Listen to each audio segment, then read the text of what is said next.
Ding dong, mail's here. It's time for an A3 mailbag. You guys are always asking us questions. Thank you, thank you, thank you. We love answering them. So if you have questions, hit us up on socials. You can email us at attackingthirder with THIRDER at gmail.com. Producer Marks, he compiles them and he gives us the best ones. Let's dive in. Question number 1. This one comes to us from Woso Serious 22, asking, with the news of these intra-league loans, do we see a future that will ultimately allow clubs to loan a player to any league worldwide? Sandra, I'm going to let you answer this one because yes, right? We already see this. Yeah, it kind of exists. I mean, to your earlier points in the segment that we just came out of, we have examples of that already in NWSL, specifically to teams in Europe. I remember Lindsay Heaps going to Lyon, and it kind of was presented as a transfer. And there was, a little bit of they tried to figure out some workarounds for Portland, tried to figure out the timing. They said, okay, like this is going to be a certain transfer, so why don't we restructure your contract a little bit? So maybe whenever you do come back, it'll be through this time. And ultimately that ended up getting axed, and Lindsay Heaps has been on a permanent contract with Lyon ever since. So we've seen examples pan out that way. We saw a very unique situation at the height of the pandemic when Alex Morgan needed to get minutes and the games weren't necessarily there in NWSL. And she had a very short-term loan with Tottenham and went back there and then came back. So that's kind of something that already exists. I think the whole concept of just the intra-league loan is a very new thing to NWSL specifically, and I think generates a certain level of buzz or certain level of excitement, because you get into those X's and O's about you never want to make your direct rival stronger than they need to be and all that. So that's where kind of I think some of the excitement comes with this announcement of the intra-league loans. We did a whole segment on these interleague loans. Go listen to it if you haven't already. And if you have more questions about us, guys, hit us up. Sandra has all of the answers, so don't worry. Question number 2. Let's move on. This one comes at us from Becky J5266. Having watched some of TST over the past week, what rule or rules would you like to see borrowed from TST implemented in the NWSL? Aaron, your boots on the ground. What do you want to see in NWSL? Oh man, that's a really, really interesting question. I don't know if I would want to steal any TST rules for in. So I like how standalone it is. My first thought was after a certain amount of time, you take a player off. But I honestly, I like pure football. I'm one of those. Yeah.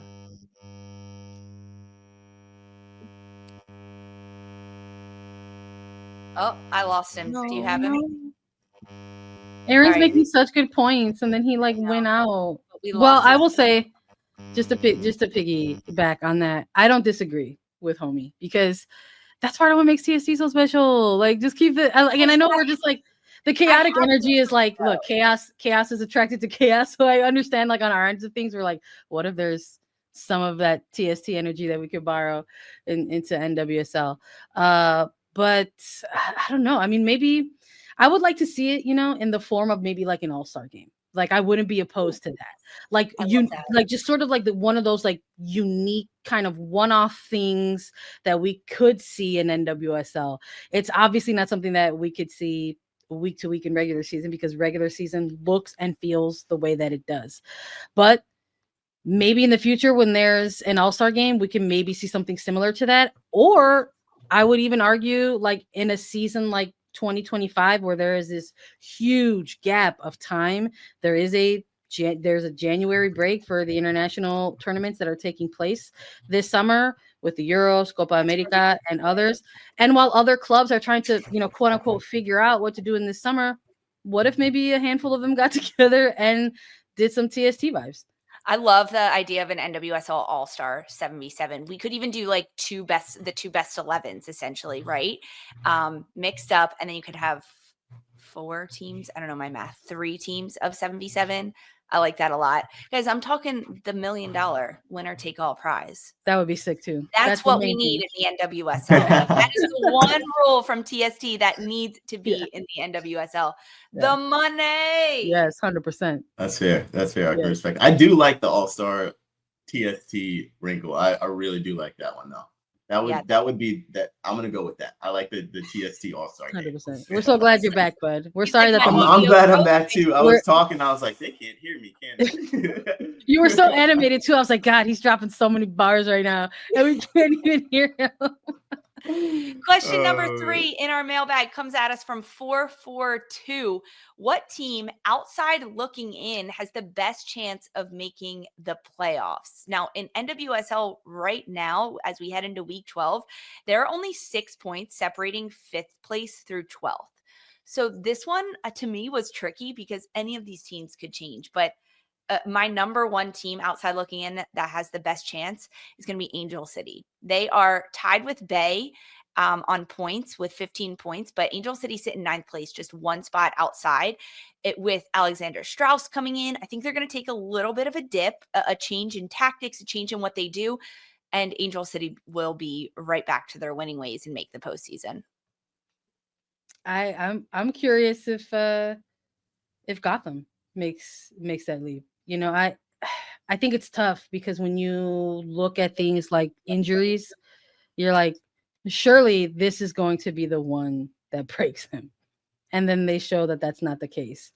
And I think there's like this kind of weird mirror image right now between like them and the Spirit. It's a little bit of like a Spider-Man meme where it's like you've got an availability report with so many names across it, and you've got the Spirit doing what they're doing, and you've got Gotham trying their best during the first half of the season. But I think as that second half of the season approaches, you have to wonder who's going to be built to kind of make those kind of second half season runs. And you never want to like put all of your hopes and dreams on one player, but it's hard to deny how special Rose Lavelle is, and the fact that she can come in for 15 minutes and just immediately make an impact for your team like that. Also, Gotham is gonna still keep signing players. I'm just saying, like, there's gonna be something that comes in here. So I think Angel City is a good shout. I've still got 2 weeks here to the halfway point of the season, so I'm not counting Gotham out just yet. I like Sandra's answer. You know me, I'm gonna go with the Homer answer, but just even like trying to be unbiased and looking at it overall, I do think it is Gotham. I think you getting Rose Lavelle back is you're getting a world-class player back, one of the best players in the world. Her 15-minute cameo, like Sandra said, she changed the game when she came in.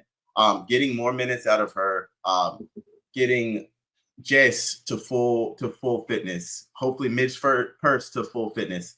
Obviously losing Tanner Davidson was a big miss for this team. Yeah, that's a big miss, but they've also had other injuries in the back line. Jess Carter's been out for a couple matches. Yeah, I think Rose specifically coming back into this team is so massive because she solves a lot of the issues that they have, ball progression, creating clear-cut chances just on her own. So I think that is my shout. And again, you do have to mention there will be a summer transfer window, so they're still there. Yeah. And these intra-league transfers now too. We get trades, transfer loans. Sorry, interleague loans. My brain is fried. All right, question number 4. Get yourself some coffee. Bicycle Nick 1988 asks, how are we feeling about Boston Legacy's new crest? Did they save themselves from the disastrous first look rollout? So Boston Legacy announced on Saturday it's going to be an 8-feathered swan, a green and black shield around the swan, and the 8 feathers of the swan represent the 8 original NWSL teams, including Boston Breakers, and then the angles of them reflect the lines of the iconic Zakim Bridge. Sandra, did they redeem themselves? I'm here. I'm moving on. Look, you don't have to ask me about it. I've been moved on. The minute they said, they were like, you know what? We try again. Balls are out. Let's move forward. I was like tapped into that. I was like, excellent. You love to see it. That's the response you want to see. You want to have a club that's going to say, my bad. We're gonna fix this and moving forward. And I like it. I like the swan. I like an animal. I like a swan. Yeah, more. We're team animals. We want more animals in NWSL logo. So I love that they went with a swan. I like good an stuff. Animal. It's classic. It's infinitely better than what they started out with. They listened. They changed it. It seems to have some meaning, and it's.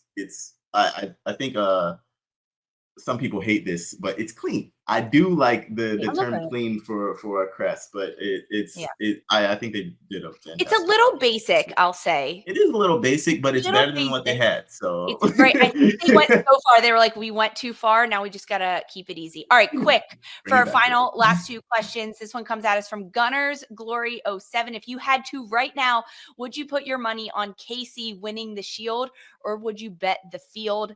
I'm betting on KC current. It's NWSL. You got to bet the field for me. Like this league is too chaotic for you to ever just put money on one straight up team, I think. If this question was posed for championship, yes, but it's for the Shield, so I'd be hesitant to do it on just one team. KC, I'm with but I'm bought in for KC in many ways. I'm with KC on the Shield. Okay, last question. Number 6 comes at us from Overlap Express. If you could bring back any retired player from the past and put them on a current NWSL team, Sandra, who would you pick and what club? I'm gonna dig deep in the NWSL veteran pockets, and I would kindly ask Sarah Woldmo how she and her family are doing, how the baby's doing, and if she'd want to come back to the Chicago Stars, because they would absolutely need some line-breaking midfielder that could help them out. So yeah, I'm dipping deep in the pockets. I'm sure people are like, Sarah, who? No, but that's okay. Her. Yeah. Guys, with how Lisa. With how she played at TST, I don't care that you're currently breastfeeding. Carly Lloyd, please come back into the NWSL. Where are you putting her? Team would be happy to have you. Let me see. How about you, Aaron? I'm bringing my wife out of retirement and plopping her straight on the team that she runs now, Gotham. Her in that midfield, I think she's made to play for Juan Carlos Amados. Like she just came he came like a few years too late. I think her in this team would be incredible. In the base and midfield. Loan. Oh man. Summertime loan to Chicago. Come through, Aaron. Right. Summer loan. That's so good. Paul, you're saying Mia Hamm, NWSL player. We had to go NWSL player.